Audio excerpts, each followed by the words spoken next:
formal, I'm guessing. Okay, so first up, we just have a couple of questions about your history and your relationship with activism before we dive into the subject. So the first question that I had for you was, both of you can characterize as scholar activists. What does that term mean to you, and what does it mean to be an activist scholar? In what ways is being an activist scholar complicated and easy? That's well, thank you all. Excuse my voice. One day there's no microphones today. I'm hoarse. But I'm excited to be here. I'm so proud of what SJP is doing. This is such important work. And to see it happening with such regularity and consistency and depth is extraordinary. Scholar activism to me can mean different things, and I think it means different things to different people. I think there are different traditions of it. There are people who have like two lives. You know, they do very rigorous, intense scholarly work on the one hand, and then they have a whole other strain of activist work that they do. I think the same thing is true for many public scholars. Noam Chomsky might be someone who I would think of who does really thoughtful, interesting, rigorous work in structural linguistics, and then on the other hand, he's often radical, devastating critiques of the world. Of course, he begins to write and publish in that way as well. Edward Said's early work, I would argue, is similar in that way. A literary critic, trained as a literary critic. Even Orientalism is a particular kind of way of thinking about the world and about the life of the mind that in some ways is not as direct as his on-the-ground activism. And then I think there are people who kind of meld the two at all times. The work that they produce is directly connected to their analysis. I would say the later stages of Cornel West's work has been like that. The last post-Race Matters, post-93, has been like that. So I think there's different ways to imagine scholarly work. For some of us, the activism is in the type of scholarship we do. For others, it's who we offer the scholarship to. Doing community-based education, being in San Quentin. These things are all different ways of being scholarly activists. Scholar activist. For me, I was an activist first. I grew up in North Philly, then West Philly, and I was very committed to resisting, well, first to helping free Mumia. That was the first thing. And then we were also interested in South Africa, and we were interested in ending state violence. We were interested in freeing the Move 9. They were the Move 9 right in Philadelphia. So they were very local things. And it was activism that brought me to the life of the mind. And for a long time, there's been a gap between what I do as a scholar and what I do on the ground as an activist. You know, Nobody is probably the first book that really kind of connects some of the work I've been doing. And in many ways, I think I'm, to the surprise of some, less of a person who melds into a more of a person who probably has two discrete areas. I do ethnographic research on literacy. I'm very interested in theoretical issues. I'm happy to talk to a very small group of scholars on the one hand. But then I love to be in the streets causing trouble. And I think they're both important. Yeah, I would echo, thanks to SJP and everyone who helped to make this happen, especially this week. I think we all know how important and how essential this work is, and how, and this gets to some of the questions I think we're going to answer, how courageous this work is, right? And the kind of blowback and the kind of resistance that people have been getting for BDS work, for SJP work nationwide. And I think that's, exactly the question that we're confronting today and what it's going to mean for people to do this kind of work in the future. Echoing, I think, some of these things. For me, again, organizing first, organizing while studying, and then using the studying as a way to look for tools, right? Tools that can help you then engage in that work, or to write about that work and communicate it well, or to do good, what I would call ideological work, right? Giving people concepts, giving them ideas that they can use to continue the struggle. At the same time, though, I want to ask about the word activism, because, you can walk up and down Locust Walk any day of the week and see a lot of activists, right? You can see people doing things, organizing, advocating, and they're not suffering any consequences for what they're doing, because you can do any range of bullshit. Sure, sorry. You can do a whole range of things that don't threaten the political power apparatus, in this country and in this world, and there aren't going to be any consequences for it, right? And so I think maybe more than being scholar activists, I think we need scholar militants, right? We need scholars who aspire at least to be revolutionaries, scholars who want to also burn it to the ground, who also want to use their knowledge to destroy this in a lot of ways, right? and to tear these walls down. And I think those are some of the things that we need to aspire to be. Of course, the consequences for that are significant. The past year has seen, I think, it's more than 250 attacks on just professors, right? And I mean, that's not even the full range of who counts as scholars and intellectuals who are under attack, but just violent attacks, right? Violent threats and threats to people's livelihoods. Many in this area. Ciccariello-Maher Taylor at Princeton, was on the receiving end of really some incredibly vile things for saying just straightforwardly true facts about the president. And yet, I think part of what we need to understand is that we suffer these consequences because we're touching a nerve, right? There's this phrase that says the third rail is where the power is. Like, that's why people react. And it's no coincidence, I think, that the third, you often hear the third rail in this country referred to as either race and white supremacy or Israel-Palestine, right? Because these are two things that if you touch them, the reaction is immediate, right? The response is immediate. But the point, I think, is to understand that that's because it matters, right? And that's because it matters what you all are doing here. I guess I didn't answer fully the question about the price you pay.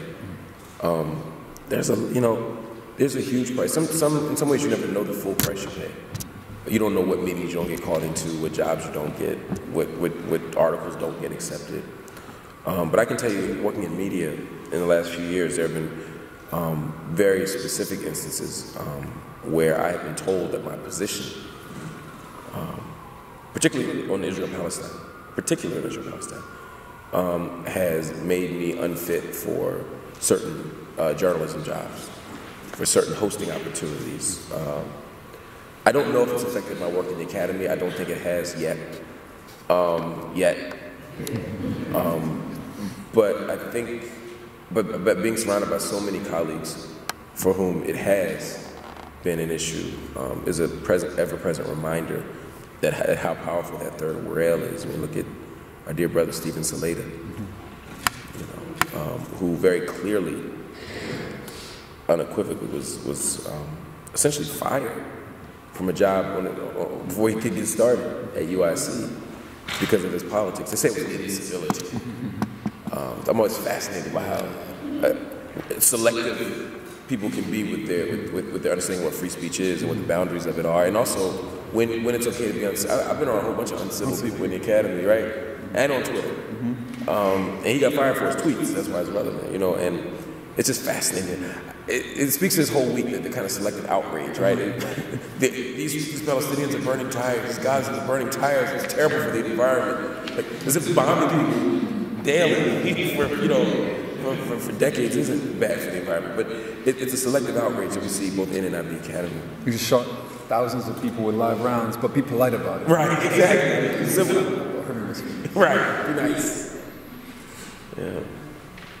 Awesome. That leads perfectly to our next question. You guys already talked about kind of the limits of free speech, and I want to ask a little bit more about specifically, what are your thoughts on the limits of free speech, specifically in relation to Israel-Palestine, and specifically your thoughts on the academic about Israel as a whole broader boycott?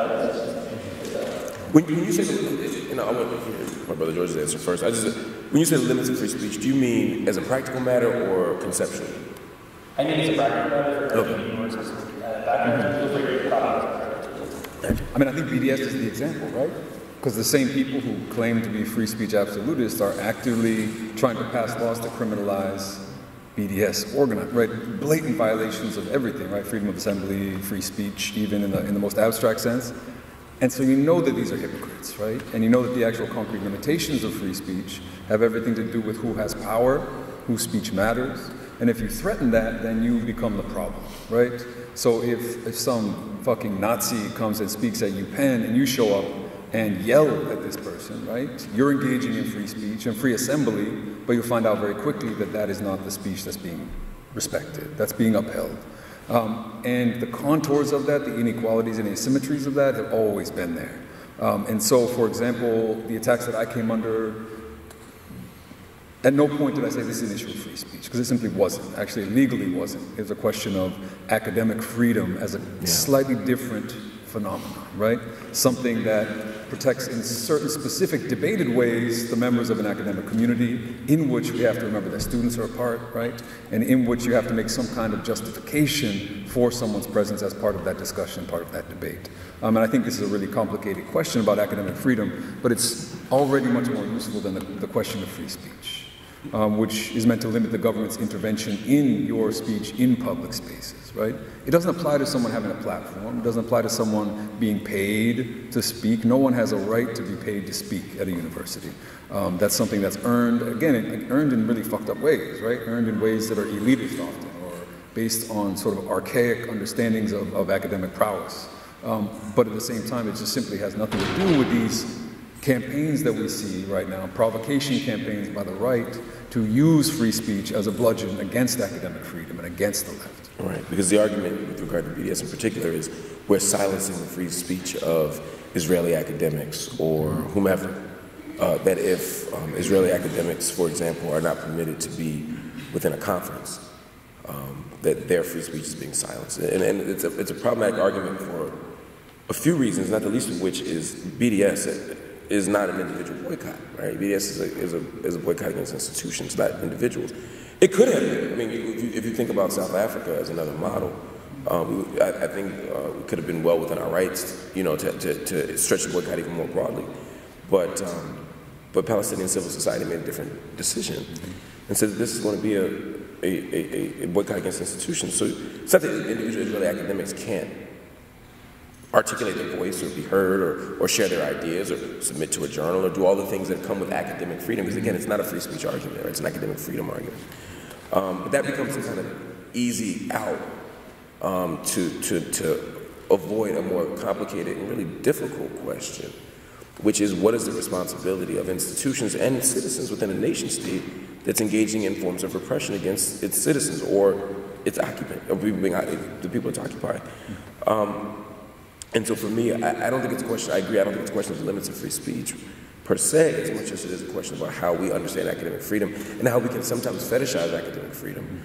And lastly, I think it's also, we tend to focus on only, in this case, on the muted voices of Israeli academics as opposed to the muted voices of Palestinian academics when we talk about free speech. I mean, yeah, if for some reason, you know, if we had been successful with the American Anthropological Association last year, and our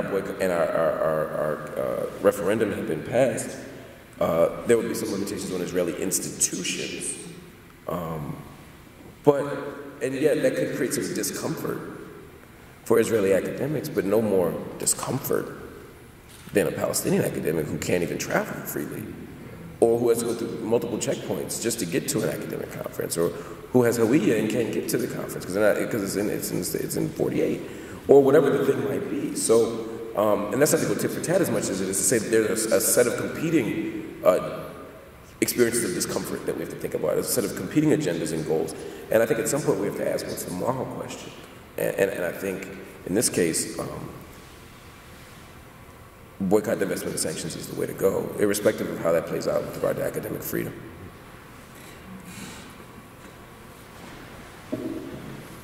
Awesome. And so the next set of questions kind of shifting a little bit, talking more about indigeneity, displacement, and colonization. So the first question I'm going to add is, what are the limits of the opportunities of the discourse regarding indigeneity as applicable to Black communities in the United States, and what are the relationships between those discourses of indigeneity as applicable to Black communities or indigenous communities in the United States and indigenous communities globally? Y'all like to talk about limits a lot. That's a good thing. It's interesting. I want to make sure I understood the question. The limits of thinking about indigeneity as a construct? Yeah, the discourse around indigeneity as it applies to Black Americans.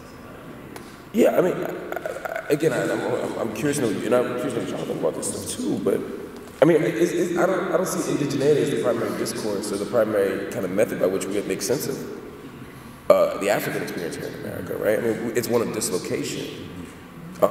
It's one of theft. It's one of kidnapping. It's the Mahafa, as we call it, right? You know, so for me, I think, let me take a step back real fast. I would say part of what happens when we start talking about Afro-Arab Palestinian solidarity, and particularly Black Palestinian solidarity, is that we're looking for comparable narratives and sometimes parallel narratives. And I think that there might not always be one, that there might be complexities and contradictions and nuances and tensions that bump up against each other. And while we may have a common sort of focus on destroying state violence or ending white supremacy or dismantling capitalism or environmental abuse and all the things that kind of come with these various forms of state repression, I think, a narrative of indigeneity is one that's far more useful for Native American brothers and sisters here, right, than it is for us, in fact, by far, and it's far more significant for Palestinian brothers and sisters. But again, you know, there are also people in the West Bank and in Israel proper who are repressed by the state who aren't indigenous and as such. I mean, look at people from brothers and sisters from South Sudan right now, or Eritrea, who are in Colonial, about to be deported, right? And their narrative maybe began 30 years ago, maybe began 50 years ago, depending on, you know, maybe 60. But they still have a claim there. So there's all sorts of interesting, or we can look at Ethiopian brothers and sisters, Ethiopian Jews in Israel who are still being subjected to all sorts of state violence, inequality, structural inequality, lack of access to housing, et cetera, et cetera. So I don't think indigeneity is the only game in town, as it were. I think it's an interesting one. I think it's helpful. And I actually, again, in the work of Stephen Salata, for example, when he starts talking about those connections between indigenous brothers and sisters in the States, Native Americans, and Palestinians, we start seeing all kinds of really interesting conversations coming up. But I'm not sure that's the narrative I would use for Black folk in America. Mm-hmm. Yeah, and I guess maybe I'm just reading this into it. My assumption is that the question is based on the idea that there's this clash, right? There's this clash of narratives. My assumption is this has to do with certain thinkers who maybe exaggerate, in my view, this incommensurability between struggles, right? A certain Afro-pessimist thinker, for example, who said that Palestinians, at the moment they were being carpet bombed in Gaza, were privileged, right? Or had more privilege than Black Americans, or something like that. And I think Marc's response that we don't need a common narrative to engage in joint struggles is a good one. I think there's also ways we can stretch and understand these narratives to be related to each other. I mean, you had, and this is my broad historical view, which is that you have the Spanish arriving in Latin America. They develop at this moment a prototype of the absolute inhumanity of indigenous Americans. And that prototype is then transferred onto arriving slaves in a very direct way. So you actually have this joint experience, right, of dehumanization that is crafted in the colonial encounter. Again, this is colonization, right? And it's colonization that births slavery, right? These things are not opposites or unrelated phenomena. They're historical phenomena that have everything to do with each other. The idea that indigeneity maybe is not the best frame, I think it's a similar thing, right? You said theft, right? I know there are some people that use the framework of dispossession to say, well, here's people being dispossessed of land, and here's people being dispossessed of their bodies and their labor, right? And why is it that we're looking for a way to burn bridges between these struggles? When we could understand that this is a shared project of dispossession, and that simply the fact that someone can claim a certain kind of land doesn't mean that they have an absolute privilege over other groups that had their sort of historical identity maybe stolen from. Because then Black Americans, this should claim territory, right? You've got the Jackson Kush Plan in Mississippi being developed. You've got the Black Belt historically is this idea of reclaiming territory, right? That doesn't require some kind of, 1,000-year-old history to justify it. Just the fact that people need to live human lives on land, right? And to be able to live together and build collectively. And I think those struggles are shared, right? And I don't think there's any reason to put them off against each other. Yeah, and building off that last point, I also wanted to ask a little bit about what you were just talking about, land ownership claims, and how that can be used as a means to fight against dispossession. How effective do you think it is? Are there successful models out there? Just maybe a little bit more about that. That's really good. One thing I would just add, I think this is your territory more than mine. I would say that in terms of Palestine, I think the land piece is complicated because sometimes we want to superimpose contemporary late capitalist frameworks onto other moments. So, for example, under Ottoman rule, there was a different land system, right? And the Musha system under Ottoman rule was one of collective land ownership, right? So you don't actually own the land. The person didn't own land. You'd have it for 2 years, and then it would rotate. Someone else would have it for 2 years. And I mean, there were all these sort of arguments around how that was a backward system, and as you move from, and even after you move from Ottoman rule into British mandatory period, in the 1920s, they still held on. Obviously, the British weren't particularly invested in changing that system, or really, they were somewhat hands-off in terms of that piece of ownership. And so that system prevailed for a long time. It was only when people started to say that this kind of operates against the interests of this burgeoning system of capitalism that people began to reimagine the distribution of land resources. They said if people don't own it for long periods of time, they won't develop it. Why would you nurture land? You only have 2 years. Really, claims that didn't really fully understand how Palestinians were operating during that time, right? And how they took care of land and operated collectively. I don't want to nerd out on this too much, but the point is, there was a point. I haven't slept until you. I promise there's a point that'll come to me in 3 seconds. So, the point was, the fact that one of the claims that's now made is, well, no one owned the land. The land that we took, or the land of which people were dispossessed, was land that no one owned. And so, well, yeah, no one owned it, but no one owned it within a very particular understanding of what ownership means, which is not compatible with the people in the time. So I'm always wary of claims of ownership purely as a means by which to make sense of whether or not something belongs to people. Right, so that was the only piece I wanted to be clear about, because I think we can get sucked into that and say, well, because I mean there are very important, powerful claims made about the amount of Palestinians who own land versus the amount of sort of immigrant Zionists who own land in 1917, at the time of Balfour, and then reassessed again under Peel in 1937, and then again, we can keep on going. We could make that claim, but I'm saying you might be going down a rabbit hole of arguments that may undermine a bigger and more ethically sound point about what it means to dispossess a people of land, irrespective of whether or not they had legal titles and contracts, which itself is a relatively modern construct. Does that make sense? Mm-hmm. All right. Yeah, I think everything is about space, right? You can look at any question and look at it in a way it manifests in space. And so I think whether it's gentrification, right, which is it's not just a takeover of space, but it's the forcible movement of populations, which is something colonialism and capitalism have always done. They've also, colonialism and capitalism also systematically exclude people. They also contain people, whether it's on a plantation or in a prison or in a ghetto.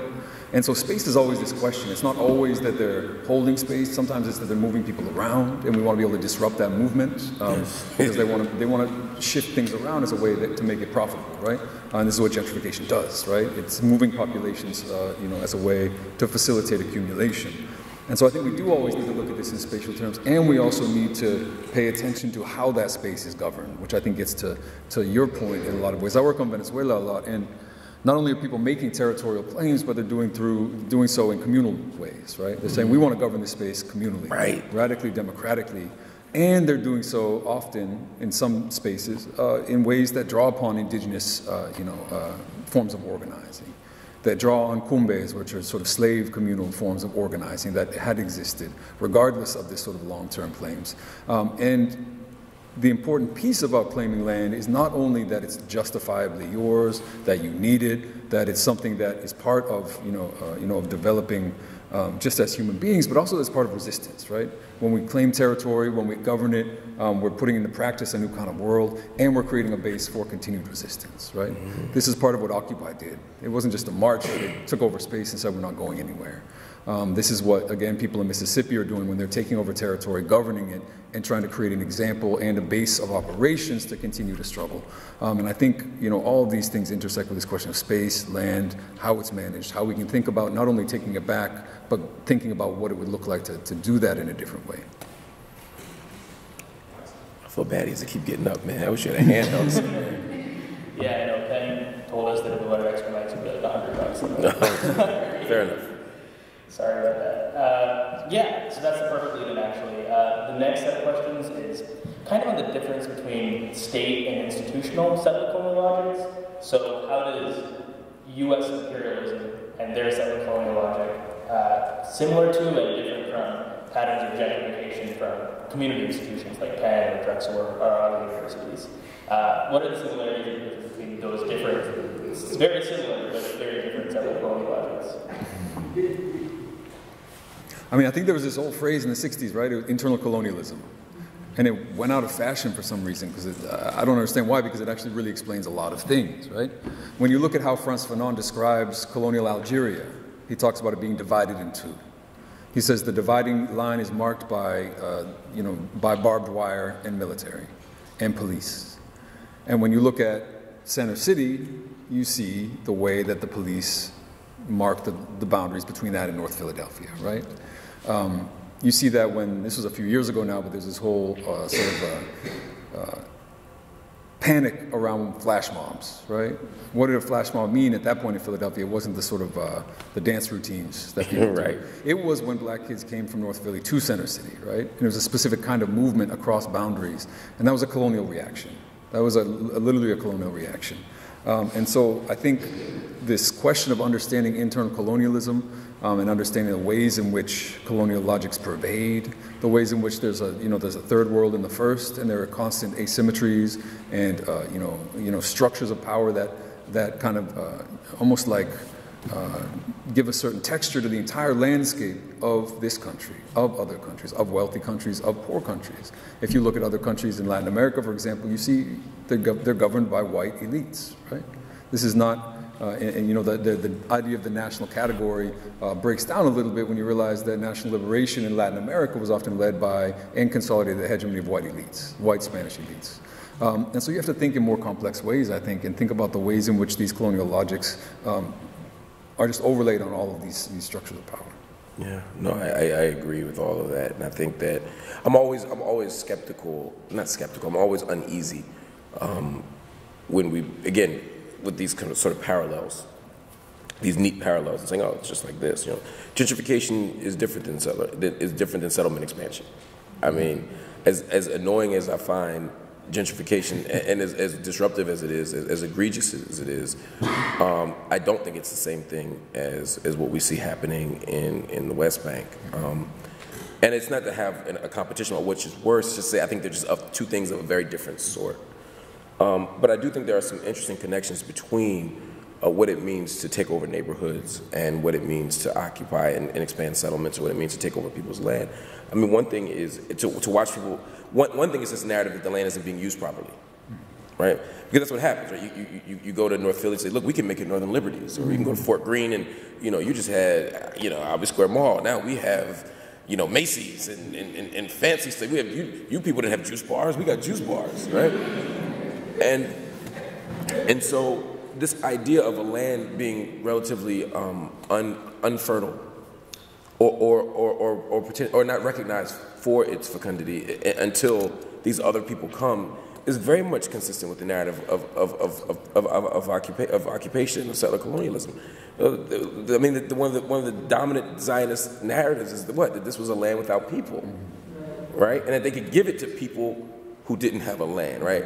And we can unpack all that later, but just the very idea itself is to say this land was either unoccupied or was being used poorly. We couldn't I mean, one of the arguments in the 1920s, or even, forget the 1920s, even in the late 19th century, around 1897, was that this land had so much possibility, and if we could just go and make it like home in certain ways. So think about the Eastern European immigrants and Central European immigrants who were coming over, and they went to places like Haifa, and they went to Akka, and they went to these places to be near water and to be able to replicate a kind of urban experience, but at the same time expand and grow and build things and develop economies that were often being funded by private money from England and other places as we moved into the 20th century.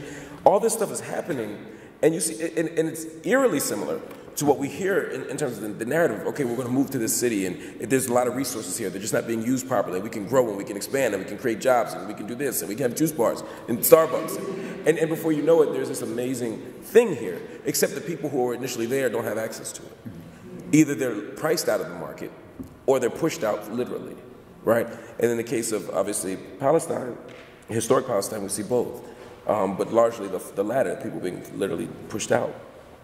And so for me, it's the narrative of indigenous people not knowing what to do with the land, indigenous people not deserving the land.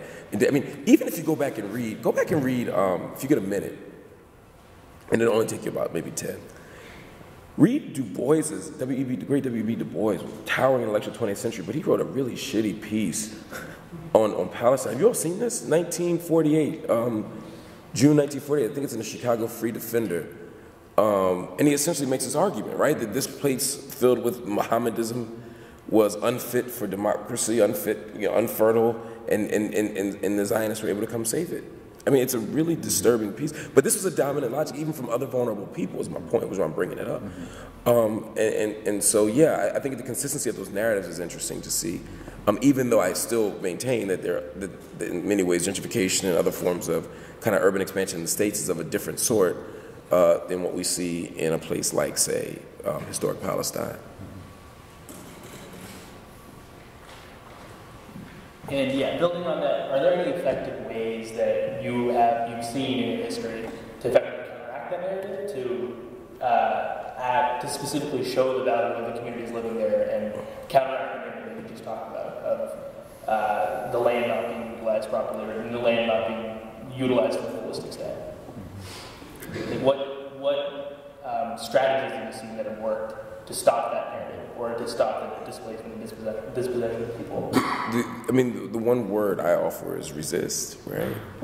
I'm not being glib, but I'm saying I think that to stop that narrative, we have to stop the practice, right? And to stop the practice, I think we need to organize people. And I think one of the things we need to do is organize the people being dispossessed. So oftentimes we think about fighting for the oppressed, but as Freire said, we have to also think about this engagement with and of the kind of resistance effort that's organized by them. So as it comes in neighborhoods like North Philly, we see Resisting Temple, my university's kind of expansion and occupation of the hood. It's like, how can we organize local residents to push back? How can we put a spotlight on what's valuable there? Not to convince white people or power of our humanity, but to use as an organizing principle for resistance. That for me is the point. No, absolutely. And I think, part of the point is that you're actually not going to win that argument, right? You're not going to win it in the same way. You're not going to say we're actually more valuable. I think there's some leverage you can get out of saying, instead of sort of exchange value for capitalism, to make a different use value for the community kind of argument that says, you know what, this community doesn't need juice bars. Like, the community actually needs something different. And you're making a similar kind of argument that we need something that's valuable. In Venezuela, for example, is another, just another example from there is that the argument that large landholders were not using the land well, right, justified farmers taking it back, right? And so there are ways that, but it really hinges on the fact that this is not exchange value, right? This is not capitalist value. It's actually value for the use of the community. And I think those are the kind of arguments you can make, but you're not going to win it with arguments, right? You're not going to stand up there and use words to convince your enemies that they should just back down. And it is about organizing. These are material struggles. Everything that we've been talking about are actually material struggles. This gets back to the free speech question, because we're not going to convince them. We're not going to convince a Nazi not to be a Nazi. We're not going to convince a white supremacist not to be a white supremacist. We're going to out-organize them. We're going to make it impossible for them to organize. And we're going to build movements that will, take back land and take back, power. Perfect. Awesome. So the next question we had here is, what are the intersections you see between anti-black racism and racism more generally and the migrant nativism that we see under Trump? And specifically, how do those forces affect the new settler colonial logic, the more aggressive, more expansive settler colonial logic in places like the United States and Israel? Ask that question one more time. Sure. So what are the intersections between anti-black racism and more general racism with anti-black racism, like the relationships between the fight against the police? Gotcha. I just didn't hear you. Okay. Finish the second half of that, though. And then how do those forces affect or embolden some of the Gotcha. I mean, I think ICE and the police are two faces of a coin. I think that coin is tendentially fascist, to put it that way. And I don't say that, it's not an exaggeration, to be clear. And I think for evidence of that, you look at not what is said by just the general society about police, for example, but what is said by the Fraternal Order of Police, which is the fascist spearhead of policing, right? That want total power, they want total impunity, they want to totally be able to kill black and brown people without any kind of consequence. And then if you look at ICE, and what is it that ICE does, and what kind of thuggery are they involved in?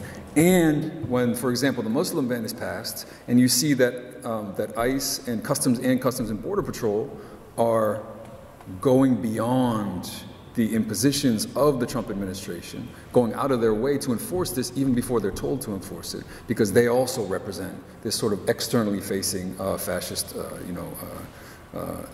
sort of institution. So I think police and Customs, Border Patrol, ICE are very much related, and they face in slightly different directions, toward brown people, toward black people, to kill them, to deport them, to control their bodies. And I think the resistance to both has got to be the same in a lot of ways. Direct action, community control, organizing in migrant communities to prevent ICE, for example, from functioning, organizing in communities in Philadelphia to oversee the functioning of the police and prevent them from even being called and prevent them from being able to do their work. And so I think the two are so bound together because their logics line up so clearly. And at this moment, they line up so directly with, with this White House and what it's trying to accomplish. Yeah, and they're animated by that kind of nativism of, it's fascinating to see, right, the whole no one's allowed in narrative, right? No outsiders, and the kind of whether it's the kind of irrational and bizarrely selective refusal to allow refugees in from Muslim countries, but particular Muslim countries, right? Like Saudi's fine, just not Somalia, right? So forth and so on. Egypt's kind of okay, but definitely not Syria. That's governed by a sense that we can control the very borders and the very land that we stole, to erase and rewrite our own historical narratives in such a way that we present ourselves through policy and through practice as the natives, who are being arbitrary and selective about who's allowed in and not who we can police, who we cannot, whose citizenship gets called into question and whose does not. Very similar, and we see this globally, right? Where suddenly people who are immigrants themselves and relatively new ones are able to fashion themselves as a perennial presence in a space, and then somewhat arbitrarily and violently, to be sure, govern other people's ability or limit other people's ability to enter. And so when I see ICE, when I see the police, etc., the standard day-to-day police forces that patrol, they seem to be an extension of that logic and of that practice. And as you said, they're opposite sides of the same coin. Yeah.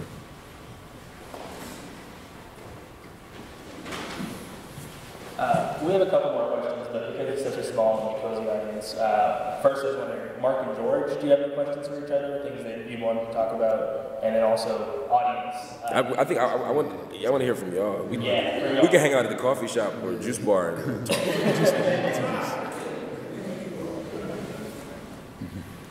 Yeah. On the subject of boycott, divestment, sanctions, obviously, sort of neoliberal argument that criticism of Israel is anti-Semitic is sort of transparently bullshit. You can ask that, but the more concerning criticisms of that I get are from people like Yuri Abdari, like the Israeli peace activists, who say that by targeting the entirety of Israeli society rather than just the settlers in the West Bank, you're actually furthering people like Benjamin Netanyahu and the Likud by sort of consolidating Israeli society around that point. I don't know if that's true or not. That's one of the worrying sort of arguments against it. I think it's a more compelling argument. I don't think it's more. I don't find it more persuasive. At the ethical level, I think. So I'm not sure that that's what's unifying Likud, right, or the Israeli right. There have been a lot of articles written, some preliminary studies being done around those issues, and that doesn't seem to be part of the conversation. And it's ironic, right, because the Israeli right would argue BDS has had no effect at all. It's just a drop in the bucket, and it's so infinitesimal in its impact that it couldn't possibly be influencing internal Israeli politics. So it's sort of interesting to even hear people say that this could be part of the organization of Likud. I think a far more accurate assessment of what's happening inside of Israeli politics is the kind of extreme right-wing conservatism around religious practice, around the relationship between religion and state, that is in many ways dividing folk and causing folk to have powerful conversations about things like how they observe the Sabbath, or I mean, there's a really interesting Times piece actually about 3 weeks ago that laid out some of these arguments. That said, I do think there's something to, I think at the ethical level, the question is it fair or reasonable? Is it ethically upright to target an entire citizenry as opposed to just the settlers in the West Bank. And I think that's a question that we could actually think through and wrestle with. I think some of the challenges of that are, one, it's not just settlers in the West Bank who are complicit in the occupation of Palestine. Whether it's the voting patterns, I mean, we've gone down a list of ways that people are complicit. And even, I mean, Netanyahu isn't winning elections. If you look at who has the power in the Knesset, it's not a small amount of it. Foreign settlers. I mean, the Israeli public writ large is arguing for this. And while opinion polls say that they want peace and that they would love some sort of peace agreement with Palestine, it's predicated upon very narrow idea of what peace is, and there's no desire for actual Palestinian state or for Palestinian reacquisition of land, for right of return, or any of the things that are substantive. So I don't really buy the argument that you're punishing the wrong folk, right? Again, I would return to the South Africa argument. Say, were there good Afrikaners? Were there people in the, I mean, perhaps potentially there are people who had the right politics but weren't engaged. I think this is an opportunity to mobilize the moderates within a space to challenge the government to do better, to challenge the government to shift policy. And I find it somewhat ironic, I don't know, that a nation state that has operated with impunity when it comes to collective punishment is now frustrated that they can't participate not even we're not talking about basic human rights here. We're talking about the ability to attend an academic conference or the ability to have Talib Kweli come and perform you know what I'm saying, in Tel Aviv. I mean, it's just fascinating to see the irony. I know that could be a logical fallacy and focus on that, but the other stuff is the important stuff. I just want to point out that I find that ironic too. Yeah, I mean, this is echoing, I think, what you said, was we're not just against the settlers, right?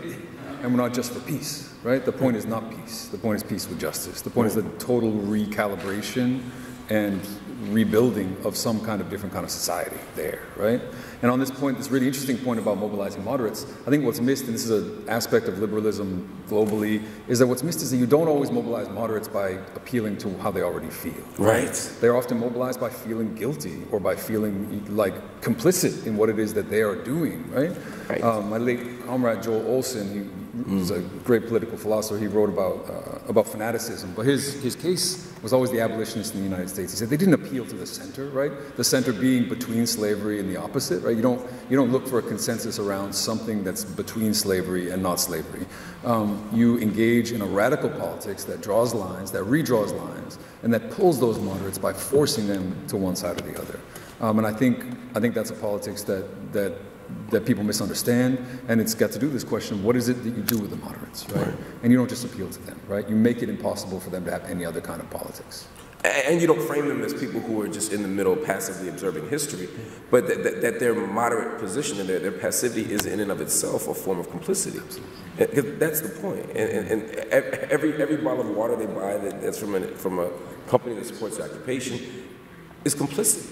Every time they vote for a politician who supports settlement expansion, who votes for settlement expansion, who continues to double down on the imbalance of the juridical imbalance between Palestinians in the West Bank and those inside of 48, or between Israeli citizens of Palestine, Jewish citizens of Palestine, excuse me, and Palestinian citizens of Israel, which I don't like to use as a language, but my point is, when you look at the differential sentencing, differential access to housing, education, healthcare, moderates are voting for these policies, right?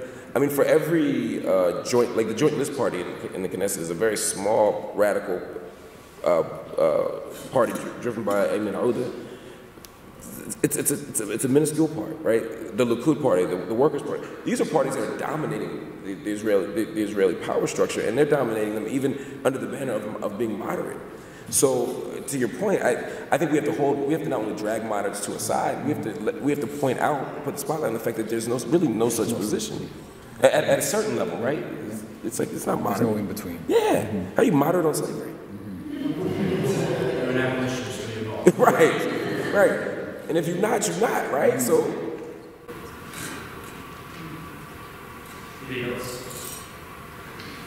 Good afternoon. My name is Hassan Ford and Thank you for your presentation.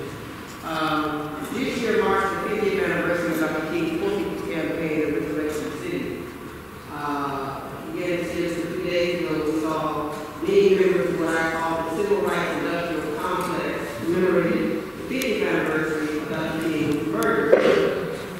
yet they had nothing at all to say about what happened to Palestinians who were murdered a few days ago. Your comments, please. Yes, I mean, you're right. But I don't think it's just the civil rights industrial complex, as you called it.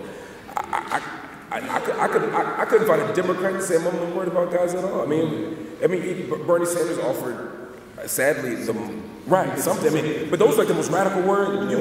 You would have thought he was Arafat compared to what we got from everybody else, right? I mean, it was bizarre to hear the left so quiet on the question of Gaza, the destruction, the disproportionate force, the silencing of free speech. Right? They're indignant about free speech when it comes to BDS, but somehow peaceful protesters are getting killed for a return to the land march, and nothing, no outrage. I think it's part of a bigger problem, though, which is simply that it's the common problem. People are left on everything but Palestine. They're progressive on every issue but Palestine. They're critical on every issue but Israel. And the Democratic Party, in many ways, has been bought and sold by the very same lobbyists as the Republican Party. I mean, and so it's no surprise to me that, the civil rights tradition you're talking about, a lot of it emerges out of a church that in many ways has adopted a kind of Christian Zionist narrative where they've been bought and paid for by AIPAC. And I've watched it happen. It's not surprising that they would be silent on the question.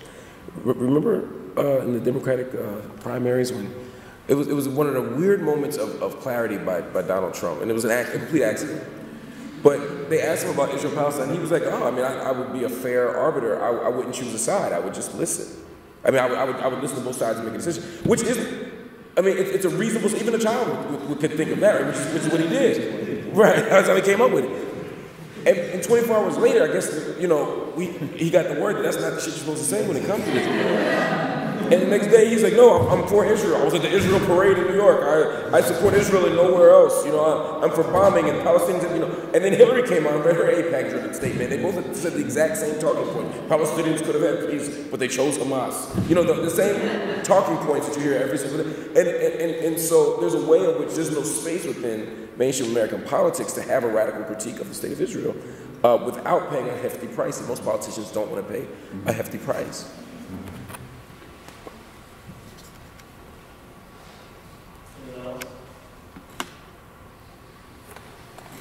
Yeah, I think there's one right over. A lot of people talk lately about, visual media being a struggle towards power structures, but we also focus on the fact that power structures themselves are getting increasingly powerful tools of surveillance and control. So what do you see as the role of activism in digital environments for fighting, imperialism and state violence? Specifically, what kind of benefits and detriments do you see using digital media as a tool for that? That's a good question. I think, in a way, my response to these questions is often that this is just the terrain that we're on, right? We're fighting the same battle, it's just the terrain is shifting. And I say that in part to remember that the image is not going to save us, right? The image of what happened in Gaza is not going to save us. You had images of Eric Garner being killed, and that did not save him, right? And so all this talk about, body cameras will save us, or this other technology is going to save us. No, these are the things we have to constantly be struggling in and around and using to our advantage, but there's no kind of like silver bullet that's going to magically get us to the point where those images will matter. And that's precisely the point, is what is the subterranean contents of that media that makes it either matter to the world or not matter? And how is it that we can use that, I think, to our benefit? I'm probably a little more optimistic about digital media. Just a little bit, not much, but a little bit. I agree. Body cameras aren't going to save us, right? And the whole mythology that now with body cameras we can tell the truth, right? It presumes that, because it relies on the assumption that the thing that has prevented us from getting justice is that people just didn't know, right? Which is its own form of kind of structural denial of black voices, of indigenous voices, as female voices, as having the capacity to bear witness. They ain't like black folk and women ain't been telling this stuff forever, right? So ain't like brown folk and Arabs ain't been saying this stuff forever. So yeah, I agree. Body camera ain't gonna save us, digital camera ain't gonna save us. I do like something, I am encouraged. I think about Emmett Till in '55 when we saw the spectacle of his open-faced casket, which was mattered, right? It mattered, right? The image mattered, right? And it didn't. The camera may not save Emmett Till, but the spectacle of it certainly allowed us to mobilize in a certain kind of way. The image of the Pettus Bridge allowed America as a tactic. Again, I agree, it's not a silver bullet, but as a tactic, the spectacle of black folk on Bloody Sunday and white allies being just trounced on Bloody Sunday, it mattered, it had a mobilizing impact. But we can't fetishize the image. The image isn't going to change it, but the image can be used as a tactic. And so when we saw Eric Garner's body on the ground for 4.5 hours, that's what got me to Ferguson. And so to that extent, and that's what got a lot of us to Ferguson. Why is this boy, on the ground for 4.5 hours? And digital media combined with social media created a space for us to counter-narrate that struggle. And that's what I find interesting, our ability to counter-narrate that struggle. We've always been able to counter-narrate. I mean, we didn't need digital media for that. I mean, the Amsterdam News was counter-narrating. At one point, Ebony Magazine was counter-narrating. The Final Call has been counter-narrating since 1931, right? So there are these ways, communist newspapers have been, Sunday school literature on plantations, David Walker's Appeal, right? I mean, there have always been spaces for counter-narrating things. But I do think that digital media allows more people to access that. And to do something with it. When we were getting tear gassed in Ferguson, the news outlets were saying that we were getting smoke bombed. They were saying, oh, it's just smoke, it's just a warning. And like when you're getting tear gas, you know you're getting tear gas. Like there's no mistaking tear gas. I've never been confused about when I'm getting tear gas. Right. And we were like live tweeting and showing like, look, this is what's happening. And counter-narrating that struggle forced the world to at least end the illusion to innocence. In Gaza, when we saw the disproportionate force that was being used during the 51-day war in 2014, during the exact same time that the Ferguson summer is happening. I do think America, it was the first time where the needle started to shift a little bit more about in terms of everyday citizens.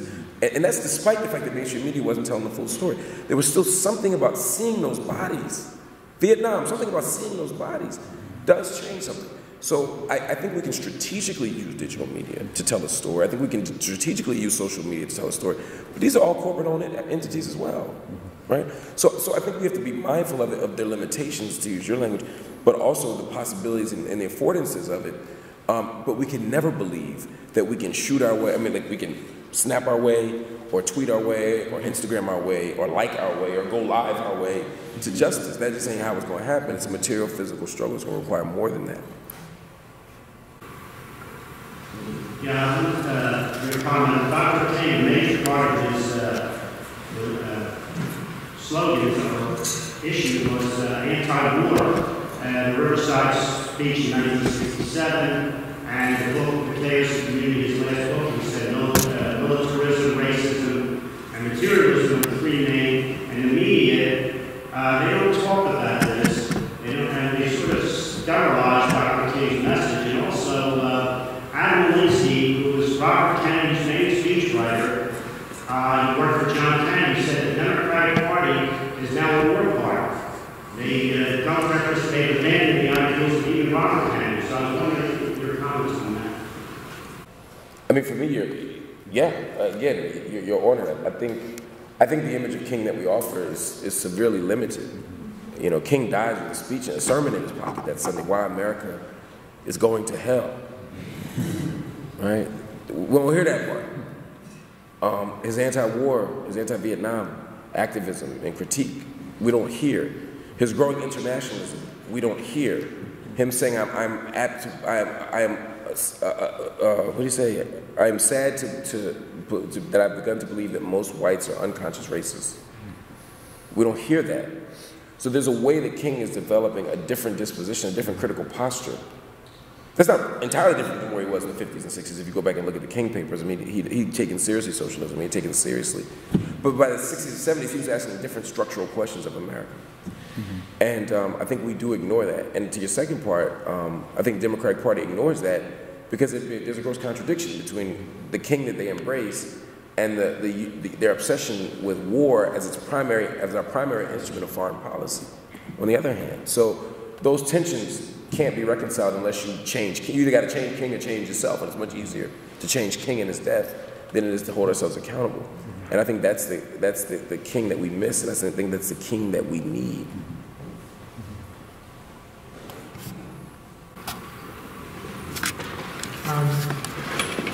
One parallel between Palestine and here that I think does hold up is that they're both states that have built on genocide, but right now in this sort of global moment, they're both getting dramatically more violent, dramatically worse. You look at Gaza, it's been a slow genocide for a long time, but now it's not slow. And I think that the Trump program has that same potential for black people in the United States. So I just wanted to see what you thought about how that impacts both, or if that's true, right, but also how that impacts fighting. I mean, it's a good question. It's complicated, I think. Partly because part of what's happening is that everything is speeding up, right? We're in this kind of accelerationist moment where maybe we thought we could do things a little slower, and then as of about a year ago, all of a sudden things start to move fast. And that's partly because the strategy of people like Steve Bannon is to sow chaos as well, right? Is to create, it's not just to enforce a certain kind of policy proposal, it's to actually create chaos and use that chaos, right? This is shock doctrine. This is to create a dramatic possibility for leaps in what they want. What we need to do is to understand that we need to be able to use that crisis to our advantage, right? To understand that we're not going to save ourselves through caution either, right? And I think that can be a temptation to try to do the least damage possible.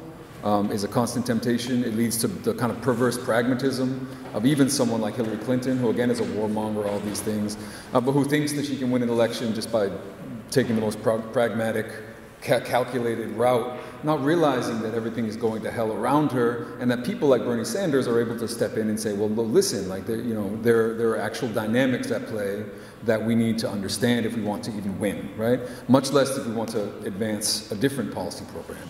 And push that forward. So I think in a certain way we need to accelerate. In a certain way we need to see what it is that they are doing and to use that momentum as a way of pushing toward a different alternative politics. I'm not sure I buy it. I'm not sure I buy the more violent argument at the moment. I think that's debatable. I think, in a tradition of ethnic cleansing and land theft, I mean, it's you know what I mean? It's hard to say. I mean, is Palestine in a more violent space now than it was in 48? Is it more violent space than it was in 67? Is it more violent space in 73? More violent space in 92 is that? Okay, I get nervous. I think. But your point's well taken, right? Which is the response to both structural violence and kind of material, more direct material forms of violence. Has been to just double down on it, and now we're seeing kind of an extreme outcome in Gaza right now. Hopefully, we see some relief, but no, it wouldn't shock me if we saw the same thing here in the States. But it all comes down to how you resist, and how the resistance gets co-opted or gets engaged. Yeah.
I mean, I think we should be clear on what universities are, right?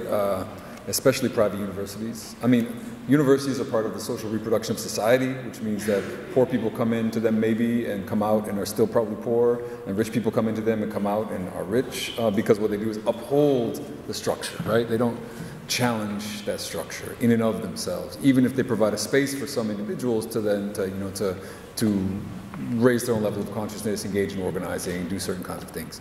So that's a baseline. On top of that, these are real estate companies, which is what they are, right? I mean, it's literally what they are. Why is it that Penn wanted to charge $100 for another microphone? Right. Why is it that instead of the way that it used to be at some universities, I think, where student groups could reserve rooms for free, or that a lot of universities now, they pay for them out of a budget that they get from the university. Why? Because it's all monetized. It has to be turned into this sort of cycle, which is all based on space and use and the value of that terrain. And so when Penn, for example, gentrifies University City, when it owns half of the buildings in that area, it's literally engaging in political maneuvering to drive up its own assets and make them worth more money. And so this is what they do, and I don't think it should be a surprise. And then I think the strategic question is always, to what degree are the programs that maybe they use to assuage their guilty conscience worth it, right? Because they do that, right? They provide certain kind of services. If we're talking about up in Mantua with another university that shall not be named, they provide certain kind of services to local communities, but it's also part of a gentrification scheme, right? So we're, trapped in this, I think, situation where these dynamics are happening. We have to be clear, I think, about what they are, about, what exactly it is that they're trying to accomplish. We need to understand that they're not there for an educational purpose. That's not the function of the university. The function is to increase its endowment, right, and expand in a colonial way, take over territory, and become more powerful.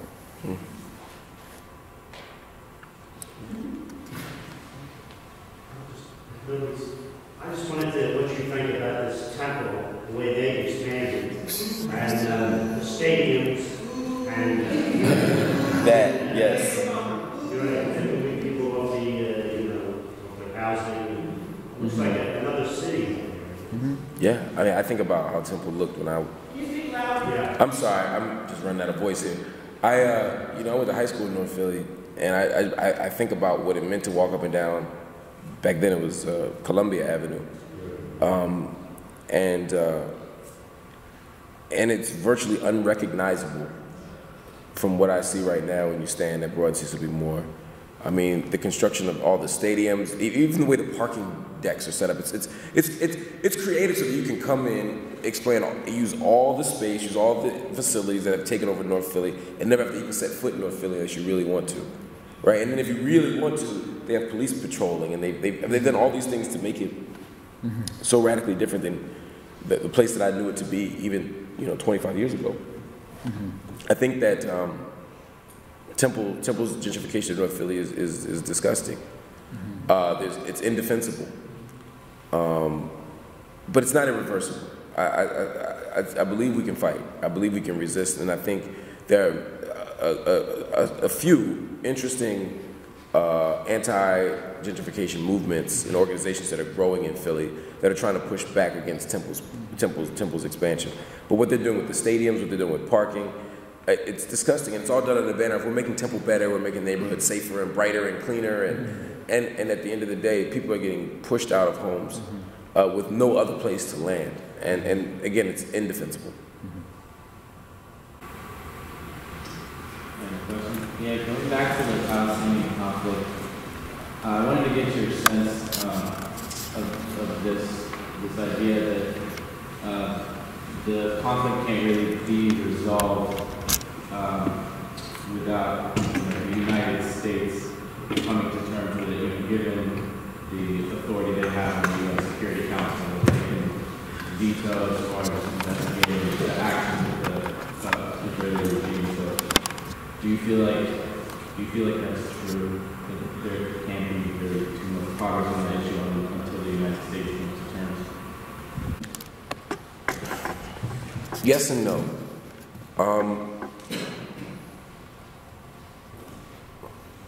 The United States, Israel essentially functions as a client state of the United States, right? And It is the United States that funds Israel. It's the United States that allows Israel to build its defensive infrastructure. Something, say for example, the Iron Dome.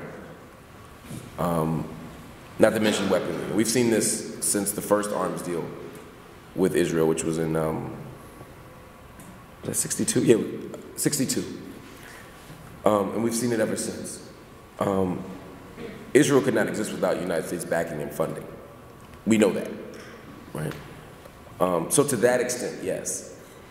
But I don't want to paint a picture wherein the justice only gets understood through a kind of conversion experience or persuasion of the United States as a power. Power doesn't have feelings, it has interests. And what we have to do is challenge, think about 1973 during the, my brain is gonna move in, I need coffee is the problem. 1973 during the war. No, not the war. So, okay, so the Yom Kippur War was 1973. When Israel, the word is gonna come to me in a minute, but when Saudi Arabia, the fuel, the oil embargo, boom, there we go. So in 1973, there was oil embargo as a response to the Yom Kippur War. It said if you don't back off of Sinai, if you don't back up off of, you're right, that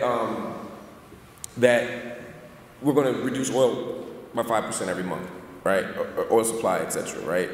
Lower supply, high prices is going to screw everybody up, right? So Saudi Arabia was able to leverage power that forced the United States to reassess its own position, right? To some extent. Why? Because the United States had funded Israel with weapons. Nixon had given weapons during the time of Israeli response to Syria and Egypt. Y'all with me? Is this making sense? So my point is, we have to find ways of leveraging U.S. interests, not convincing U.S. to back out. The U.S. is never going to be an equal. It's never going to be a fair arbiter. It's not going to be a referee. The United States is, and the United States doesn't pretend not to be, right? There has not been a U.S. president since 1948 who has not said that Israel is our friend, our ally, I mean, as we move further and further away, the relationship is stronger, but they've always said Israel is our ally, Israel is our friend, right? So knowing that, we have to figure out how we can create spaces of resistance, how we can leverage other nation states to create spaces of resistance in the most humane and peaceful ways possible, but to take into consideration the fact that resistance is resistance, right? I guess my follow-up to that would be, would you say that the majority of that responsibility lies with the surrounding Arab nations or the international community? I think the international community has a responsibility to fight the occupation. Obviously, Jordan has a more direct, a bigger stake. Syria has a bigger stake. I mean, obviously, Syria's got its hands full right now, and Jordan has displayed no interest, and Egypt doesn't seem to be particularly invested. At least Sisi doesn't seem particularly invested being anything other than a kind of poodle of the United States in the same way that. Well, we could talk about Arafat another time. We'll talk about the PA another time. But I'm not optimistic when I look at neighboring Arab states. Is my point. Saudi is undergoing the most fascinating makeover, new edition, home makeover, that I've seen, like a reality show watching MBS go around the nation pretending to be something other than what he is. And so there's not a lot of space, right? And Iran's being isolated. So under those circumstances, it's very difficult to imagine nearby Arab nations having a kind of an immediate powerful response that could yield any kind of difference. But I think that a global response could. That's what makes BDS so powerful. Is BDS going a silver bullet? No. But it's one way for the international community to engage in forms of peaceful resistance that will force Israel to be accountable, to force Israel to come to the table, because Israel's been very clear that they're not coming to the table. Netanyahu's been very clear in Hebrew that he's not coming to the table. He's been fairly clear in English before the elections that he ain't coming to the table.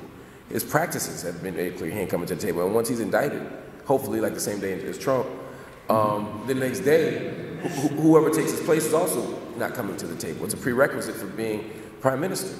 So I think we need a global response if we want to free Palestine, not one from the Levant, not one from the Arab nations. This is not 1956. There is no pan-Arab movement that's sufficiently organized and committed to a singular interest.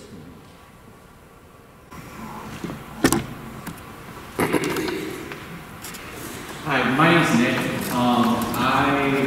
I'm a graduate student here at Penn, and I just wanted to follow up with kind of this question of being located within the university, its contradictory space. And a few weeks ago, I was at an event at the Wooden Shoe. It was a panel on anti-fascist politics and the need to transform. And I see some familiar faces here. Yeah. And so, but the question that was being posed here is that there are limits to our politics, and that it has been on the defensive rather than on the offensive.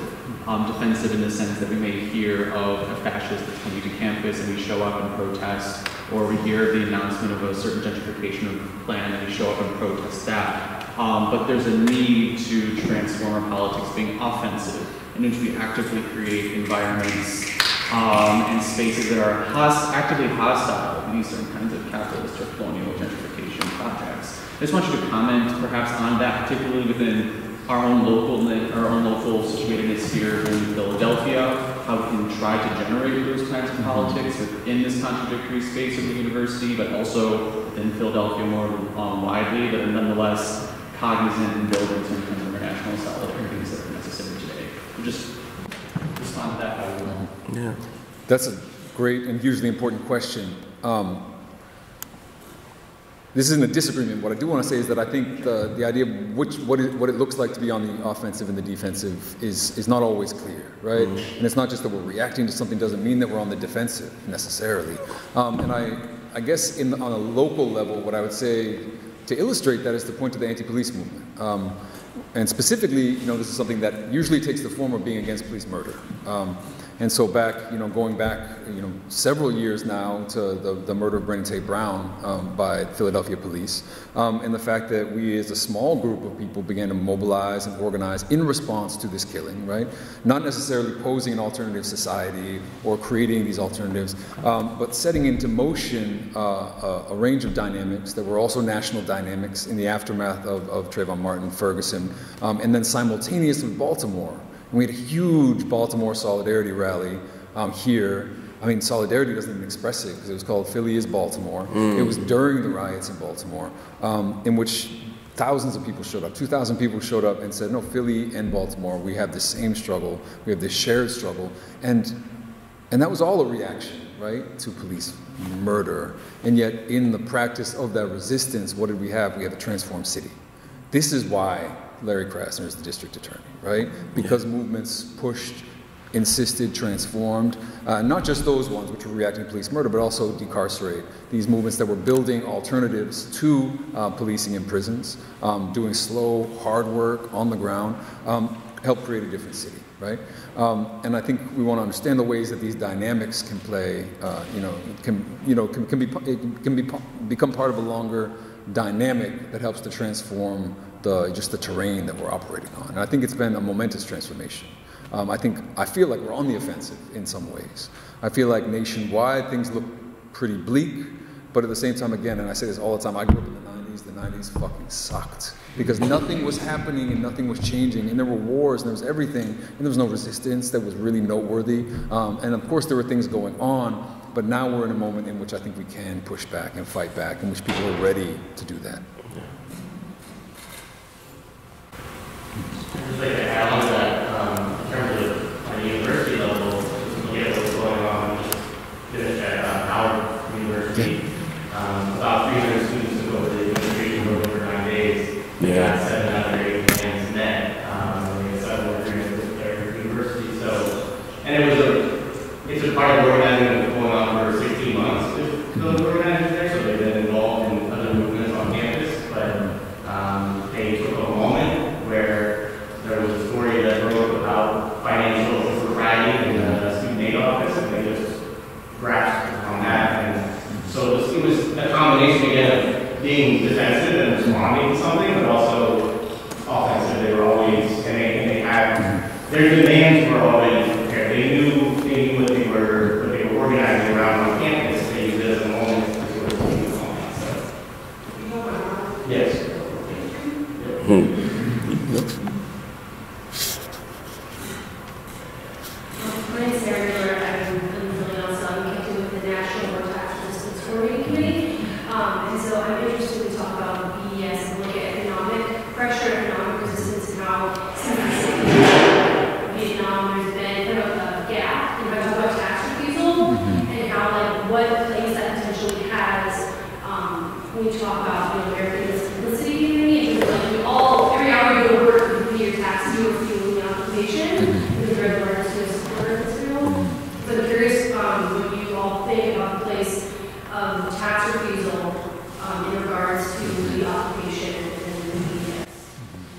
I've never thought about it before. I mean, not as a direct response to BDS. I thought about tax refusal, obviously. I think about every April.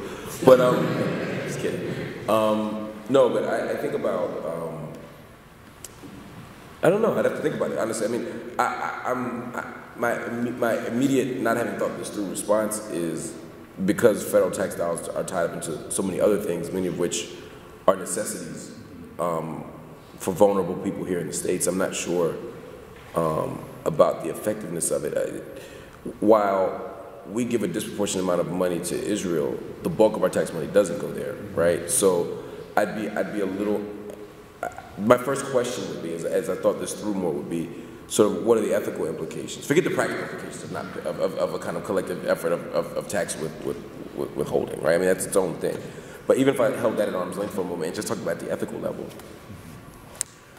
I'm not sure how I would square that. Again, I'm not saying I shouldn't, I'm just saying that would be my first question. So it might be helpful, to me at least, if you could say a little bit more maybe of how you think about that relationship and what the drawbacks are, or what your response would be to the counter, which is, yeah, but what about roads and schools and and all this other stuff that people need, food. Absolutely. Yeah. Well, I think that within the war tax resistance community, there's a lot of varying degrees people resist for a symbolic percentage that goes to militarization in cities, and so connecting over policing and militarization that happens here domestically, the war that the U.S. played with its citizens here and also abroad. Is that there is some interest in taking action around connecting the two. Palestine being the third place in which the U.S. war money, military money, does go. That's kind of a loose thought. I haven't really to even think about it in terms of as it relates to mobilizing. People are looking for tangible things they can do to resist. Right. And there's that adage who is tied to about the march in the streets as long as they pay their taxes, which I think is. No, it's a powerful point. What do you think? I think it's interesting. I think the question for me is always about, I always wonder about strategies that are built around individuals having to opt in to something on an individual level, right? And I think, and part of that I think is to say, well, organizing is effective, right? Organizing is doing something. So in a way, I think if people are looking for saying, well, I want something concrete. I was like, no, you are doing something concrete, right? When you're building concrete relations with people, instead of this almost like spoke, idea where we're actually sort of like coming together, but as individuals that don't actually come into contact with each other as movements, maybe. And so insofar as this is a movement, right? Insofar as it's something that allows for relationships to be built that exceed this question, right? And that, embrace BDS and that embrace other elements, of the struggle, then it seems like it could be something that's useful. But we live in an individualistic society, right? We live in a society where we think we can change the ethics of global capitalism by consuming differently.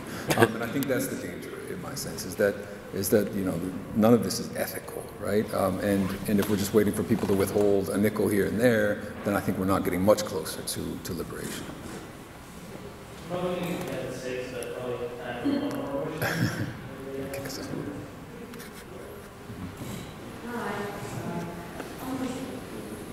My question is a little more personal rather than academic, but so I'm Palestinian, and I grew up in a predominantly Jewish neighborhood, not Catholic, not Jewish, where in the States or in Palestine? Oh no, in the States. Okay. In the States, sorry. I'm from New York, from Atlanta, and where every other weekend people from my middle school were going on birth right, and I always felt like this need to defend that part of my identity and trying to explain myself and even explain to some people who just don't even know that Palestine exists kind of thing. I don't know if people can I don't identify with that. That's what's been really frustrating for me, but I feel like more and more now people are not being as indifferent about the occupation and the conflict. I want to know more, and I'm almost interested for people's aha moment and for you to, I'm curious as to when and why you felt like the plight of Palestinians was worth listening to. For me, that's a good question. I guess I came up in black nationalist traditions, And so my first exposure to Palestine was Huey, you know, supporting the PLO, you know, critiquing Zionism. It was SNCC in '67 when they in their newsletter. It was Malcolm on his op-ed on Zionism. So obviously I wasn't born yet, but that was the tradition out of which I come. So I was engaging that stuff first. You know, Malcolm was my entry point in all of this. So Malcolm X for me was the entry point, and because Malcolm had good politics on the issue, because Malcolm was concerned with Egypt, because Malcolm was concerned with Palestine, because Malcolm was concerned with these things, I became concerned with them. When Nelson Mandela came home and gave an interview, one of the first things people said is, "Why are you supporting Arafat?" And he said, the Palestinian people, and the PLO in particular, have been supportive of the liberation of of South Africans since day one. And it is not up to you as the United States to tell us who our friends or our enemies are. We are a sovereign nation. So it was them standing up that made me take notice. And as a TV pundit, you know, on the left, they just kind of threw me in there. It was like, hey, debate Alan Dershowitz. And so it was one of those things where I remember Dr. King once said, you know, if Bull Connor was for it, I knew I needed to be against it. On the question of Gaza, on the question of the West Bank, on the question of Palestine, I knew if Alan Dershowitz was for it, you know, I probably didn't need to agree with him. And I agree with Alan Dershowitz on some stuff, particularly the old Alan Dershowitz, but not this. And so as we began to debate, and I began to get to see the response I was getting, just on basic things like disproportionate force in Gaza, the response made me want to dig deeper, and it made me want to learn more. And then I traveled to Palestine. And I've been to Palestine many times, but the first time that I went, it was life-changing. You know, meeting Afro-Palestinians in the African Quarter behind Al-Aqsa Mosque, watching grown men have to take their pants off, grown women having to stand in line for hours, you know, pregnant mothers in line for hours going through checkpoints, watching the ritual humiliation of children being stopped and frisked all day. And then I went to Hebron, I went to Khalil. And you can't go to Khalil and not have your life changed, right? I mean, the devastation. And after I saw it, and I saw also the collective resistance, that steadfast, that sumud of Palestinian people, once I saw that, I could see nothing but connections and possibilities and excitement, and I wanted to be a part of it. And ever since then, I've been a committed ally to my brothers and sisters in Palestine who live under occupation, and those who were exiled, at the very same time that I remain committed fundamentally to the liberation of my own people. I feel like I can follow that, but here we go. I mean, I think it's the same question, right? This question of how is it that you connect your own experiences with what's going on in a place that may have, no concrete relevance to what it is that you're going through, right? And my angle at this question is very different in a sense because I'm, you know, a poor white person from the country who didn't, none of this affected, as far as I could tell, what I experienced, which was just poverty, right? But when you begin to dig and try to understand the structure of power, starting in the United States, then you come across the black struggle, right? And the history of resistance and the centrality of white supremacy in upholding that class structure in the United States. And then you see these lateral connections, not only between black struggle and Palestinian struggle, but the Irish Republican struggle, the Latin American guerrilla armies, yes. And their connections with, the IRA and the Palestinian struggle up, to the present. And you begin to realize that there's actually an underlying principle, I think, that helps to understand not only how the world is governed and the structures of oppression, but exactly this question of the dignity of rebellion yes. and resistance and revolts. And when you bring both of those things together, I think once you look, it's hard to look away.